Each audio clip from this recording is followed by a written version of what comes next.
Ајде кажи ни нешто сега за младата репрезентација. Македонија, сите велиме, има таленти.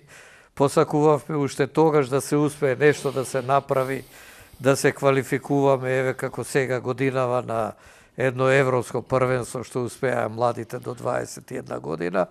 Тогаш дали не почувствувавте дека и таа генерација може нешто да направи? И која беше причината, еве, што не успеа да направи таков резултат? Па, таа генерација, ние кој бевме во млада репрезентација, се сегашните репрезентативци кои што игра во сениорскиот тим. Тоа беше Пандев, Стојков, Попов, други играчи, Шиков, значи Ивановски, дечко кој што е сега во Шведска. Има повеќе такви играчи кои што настапуваа во наше време. И овие сите други сега што се во сениорскиот тим настапувале во наше време во млада репрезентација. Тоа е една генерација, изворена генерација која што во наши услови тогаш ние со една утакмица ако победевме овде можевме да стигнеме до бараж. Значи не успеавме во таа работа, меѓутоа мислам дека беше доста квалитетен фудбал и доста добро се носевме таа млада репрезентација со другите репрезентации. Ова што го направи моментално Бове Милевски е огромен резултат. Резултат за респект, резултат кој што треба да го поштува секој што работи во фудбалот. Тука не се работи за суети или за мислења, едноставно тој резултат има огромна вредност. Ти да видиш меѓу 12 држави во Европа, да се пласираш во Полска, значи тоа само по себе пласирањето е огромен резултат. А сега, ја во овој момент кога го водим овој разговор, тие вчера за мене, јас до овој момент можам да им посакам само да направат уште поголем резултат, бидејќи оваа генерација докаже дека има квалитет, а посебно јас во еден мој статус на Facebook и на мојата фан страна објавив дека посебна респект дадов према селектору, бидејќи на таков начин да се води репрезентацијата и во моменти кога било најтешко да се победува на гостински терен, тоа може само и голем тренер и големи играчи. И јас во оваа прилика им честитам за тоа, бидејќи со такви резултати ние вредиме сите у Македонија. Да, една психолошка стабилност успеа да постигне да направи тим и во тимот, репрезентацијата и така се чувствува една сигурност кај тие момци. И рейтингот на играчите, ја тука не сакам да ги замерам и другите што се негови членови на стручниот штаб, сите им честитам. Добро, се знае, сите имаат заслуга во својот дел од работата. Им честитам на сите и бидејќи со такви резултати ние сите во Македонија имаме рейтинг. Ти кога беше во младата репрезентација, вака некој надпревар што ти останал во сеќавање, што сме го одиграле супер, например, или некој каде што сме имале шанса, а не сме успеале?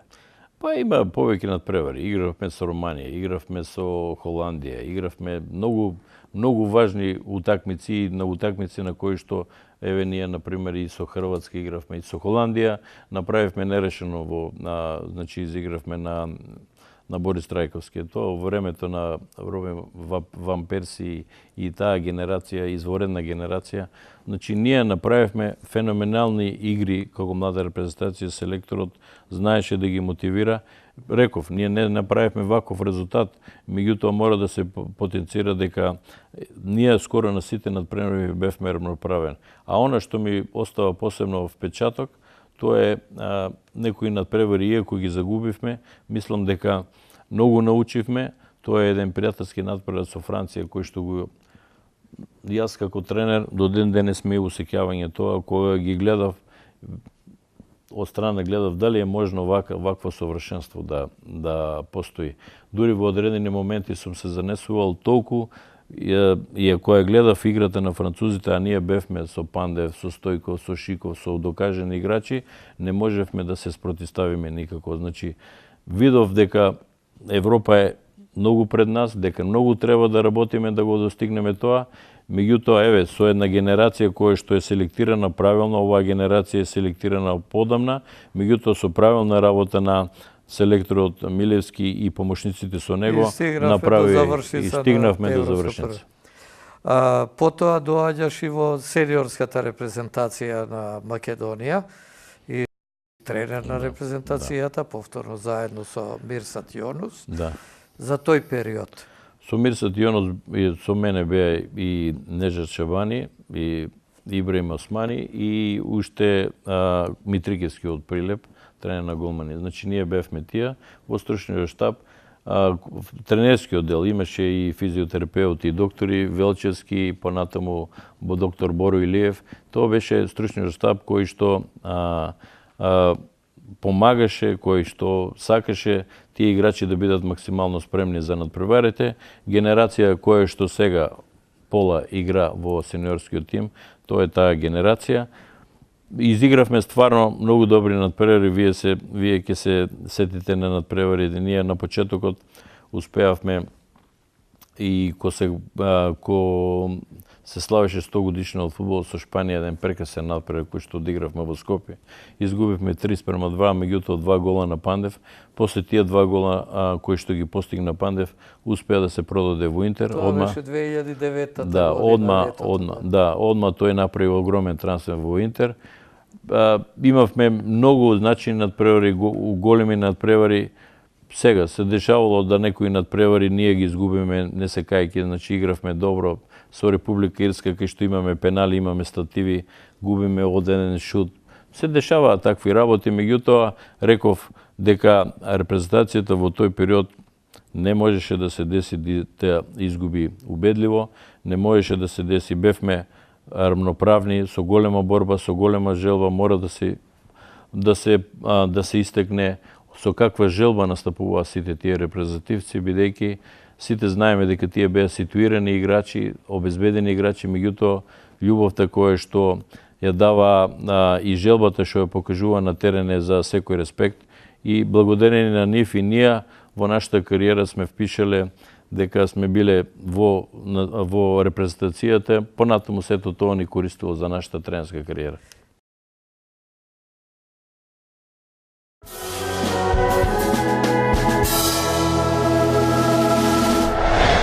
Сега ајде, кажи ни малку вака за арапскиот свет. Беше во Саудиска Арабија, па каков е фудбалот таму, како се гледа на фудбалот, каква е организацијата во екипите, каков е третманот на тренерите, каков е односот на газдите на клубовите кон фудбалерите и кон тренерите, нормално, бидејќи таму во последно време се сконцентрирани многу тренери од напредни, би рекол, фудбалски држави. Има многу бразилци, има холандјани, има шпанци, има португалци.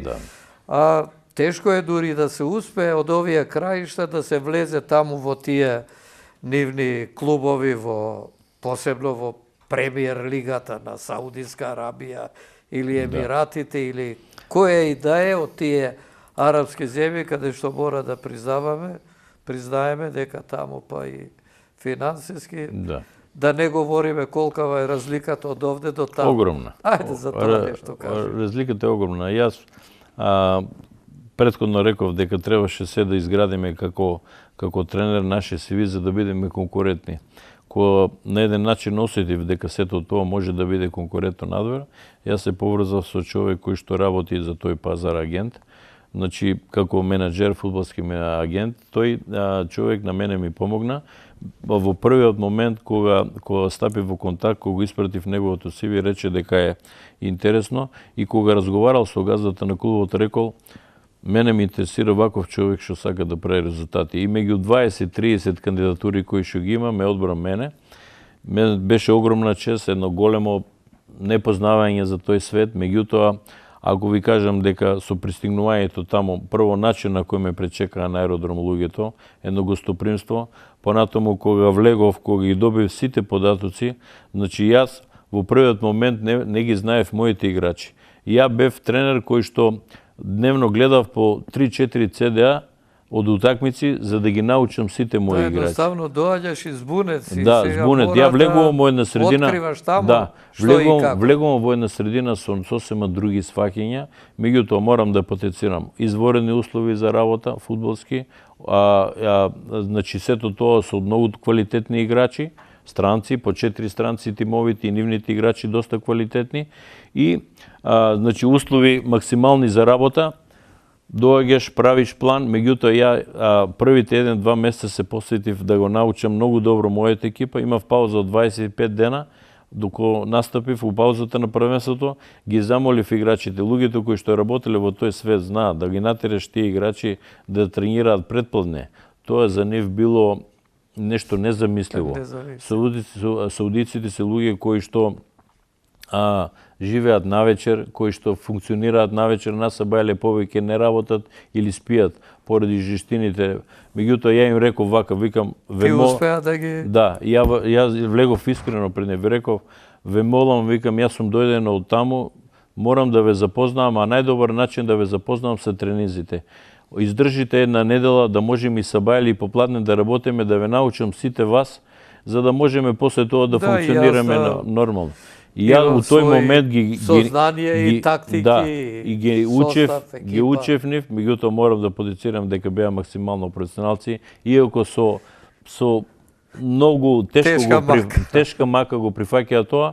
Кога заврши неделата, ја им се заблагодарив и им реков, знам дека ова е тешко за нив, меѓутоа ја имам почетни сваќања, ги научив сите нив и продолжив по плане да ги пратам противничките екипи и кога доаѓав пред надпревар, јас кога ги пишував имињата на противничките играчи, во еден момент ми се обрати председателот на клубот, ми рече, Владко, како ти, ја му викам, ја овде немам друга работа него да пратам, да следам. Вика, кај мене биле тренери, ми рече човекот, и кај мене биле по 2-3 месеци тренери, не можеле да дознаат како се вика еден противнич играч, ти сите. Тоа ми е обврска и благодарение на таа студиозност, на тој пристап, успеав првата година да направам еден резултат кој што они не го направиле. Значи, влеговме се пласиравме во Кралскиот куп. Тоа е за луѓето кои се од тој арапски свет, знаат што значи клубот да игра за кралот. Тоа е нешто за нив свето е и тоа беше прв пат у нивната 6 годишна историја. Понатаму, тие си после враќањето А ти таму имаше доста странци или повеќе беа... Имав 4 странци. Од Саудиска Арабија. 4 странци, значи 3 странци имав од Европа и Бразил, а еден обавезно од 4 странци мораше да биде од Азија. Значи мораше 4 странци да има секој тим, јас ги имав, тие беа квалитетни странци. Имав еден од Бразил, еден од Мароко, еден од Африка и еден од Азија, од Оман. Така да тие многу беа квалитетни играчи за тој пазар. Направивме тој резултат, меѓутоа голема несреќа во сето тоа беше што мојот председател тогашен му завршуваше кариерата на председател. Посебно внимание ми одаде кога се вратив во Македонија. Значи, од цел ден бевме со него на ручек, со мојот менеджер, ми испрати на аеродром, човекот максимално ми испоштува, а дема да ви кажам за каков богат човек се работи, тоа покажува за нивниот однос кога ќе напише резултат за нив, како луѓето знаат да ценат. Ја после второто одење беше друг председател, со тој друг председател фактички заменав на претходните мои резултати. И после одредени резултати у почетокот немавме резултати како што треба, дојде до смена, меѓутоа луѓето кои што се бават со фудбал, посебно во арапскиот свет, знаат дека таму може да бидеш тренер и 1 месец и 3 години. Тоа арапите се луѓе кои што не чекаат многу, таму големи тренерски имиња се менуваат на 1, 2, 3, 4 месеци. И ова посебно сега што е за респект, ова последното што беше во Емиратите со Ѓоко Хаджиевски, со Коки, со вашиот син Гораст, значи и таму е уште тренер на голмани во Скопје. Значи тие сите стручен штаб што го имаат, овој резултат што го направи респект, бидејќи во арапскиот свет да го направиш тој резултат и да останеш наредна година, тоа е огромно поштување кое што треба да се признае и треба да се каже на овдешната јавност. Еве ни кажа и каков е односот на фудбалерите кон фудбалот, особено арапите во своите земји, во тој арапски свет.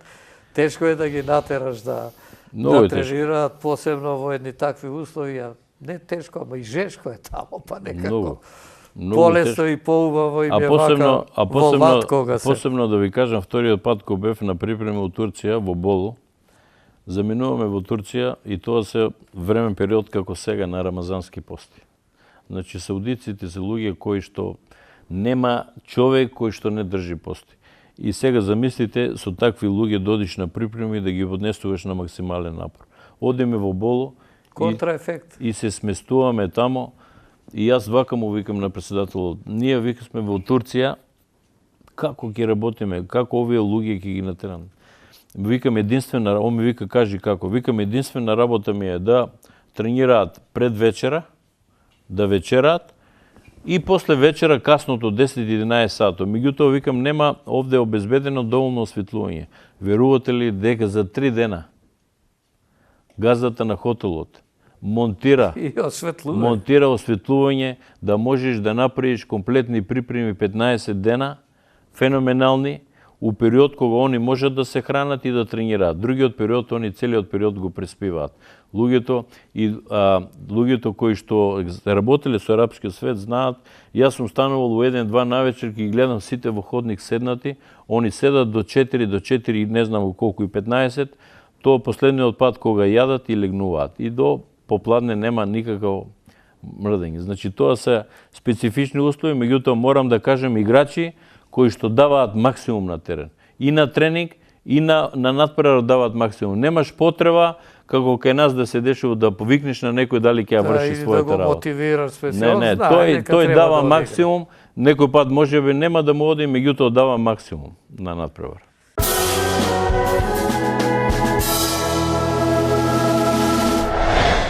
Владко Костов е интересен, би рекол, за сите наши клубови овде. Да.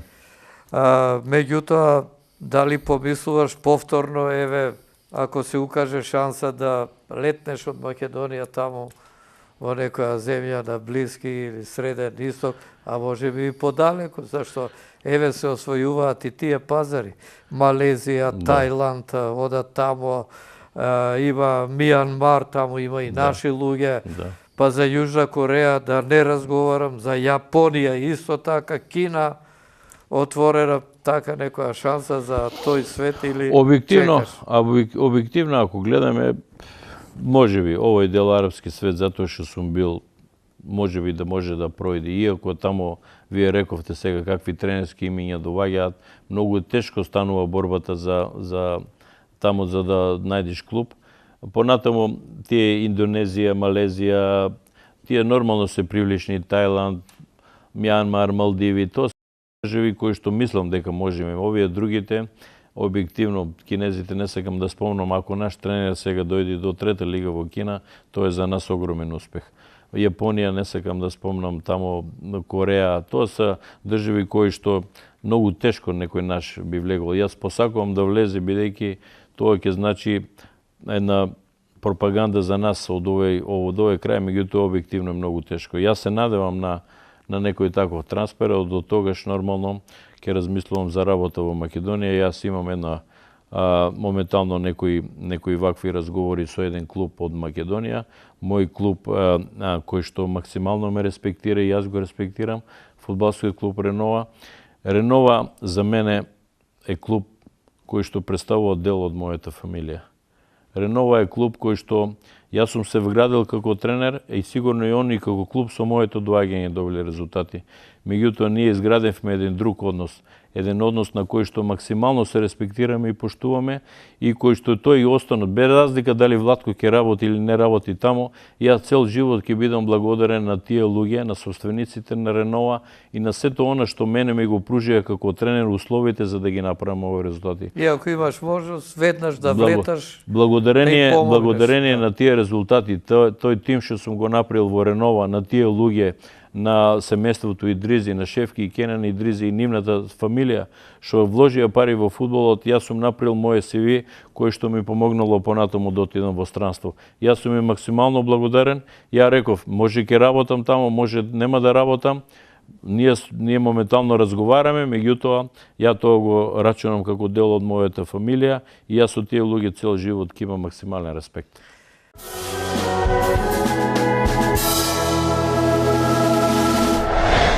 Владко го запозна пошироката јавност како фудбалер, како тренер, меѓутоа, ајде некој збор за семејството. Што имаш од семејство? Семејството имам 2 сина, сопруга која што Морам да потенцирам дека јас со сопругата сме многу одамна заедно. Ние фактички јас како тренер уште во Битола, како играч во Битола кој бев, претходно бевме со неа, тогаш во мојот престој во Битола фактички ние се оженевме. Таа е нон-стоп со мене, значи нон-стоп е со моите фудбалски сваќања. Ја немаше, верувајте, немаше да направам ваква кариера доколку не бев слободен во моите фудбалски сваќања, да можам да работам, да тренирам, да заминувам. Јас сум максимално благодарен на неа, бидејќи таа е посветена максимално на мојата фамилија. Моите два сина, значи поголемиот е Дарко, роден 92 и помалиот Стефан 96 година. Поголемиот сега ми магистрираше на економски факултет, а помалиот е втора година на економски факултет и настапува во фудбалскиот клуб Брегалница. Тоа е фактички по моите стапки, инаку морам да кажам дека и двајцата се големи фанови и покрај овој што игра професионално, фанови на фудбалот. Едниот си максимално поголемиот навива за Бајерн Минхен, другиот за Реал Мадрид. Често има ривалитет, меѓутоа знаат да си пружат рака после секој таков ривалитет. Јас сакам секој пат да бидам нешто измеѓу, да направам некое ривалство. Јас на пример повеќе Барселона е форсирам за инаед малку да почнат да имаат поголем интерес. Инаку уште еднаш ќе потенцирам, јас морам да кажам дека оваа година и пол луѓето можеби не ме приметуваат толку во фудбалските води. Јас сакам да кажам дека јас во овој момент сум најсреќен човек затоа што сум добил и сум се посветил максимално на мојата сопруга, која што многу дала за мене, за мојата кариера. Имаше приватни работи кои што требаше да ги надминеме здравствени и успеавме во тоа. Јас сум најсреќен човек и за мене тоа е огромен успех во она што она го пружила за мене. Јас во овој момент кога сум присутен знаев да го вратам и сите заедно да излеземе како победници. Јас ти посакувам убаво да си живееш со семејството, да немате проблеми, да бидете среќни и весели, децата да излезат на својот пат, фудбалерот ако може да ја врати Брегалница во првата лига, како ти што враќаше многу тимови од втора во прва лига. Јас Зоки би сакал само да спомнам, значи, по моето растење, улогата на моите родители,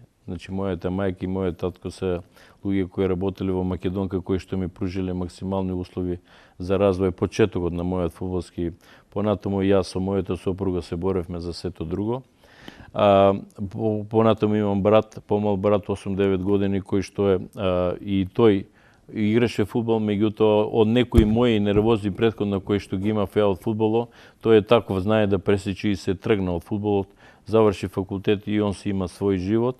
Јас на сите тие максимално сакам, значи покрај она што го чувствувам за мојата фамилија, ги спомнав на почетокот сите легенди и сите луѓе, сакам здравје на сите, сакам да соработуваме, да работиме, да се радуваме на одредени успеси, да вратиме малку од она претходна атмосфера која што имало фудбалот. Кога се сакал фудбалот, кога се одело со љубов, кога се одело со тоа да му помогнеш на некој да направи подобар резултат.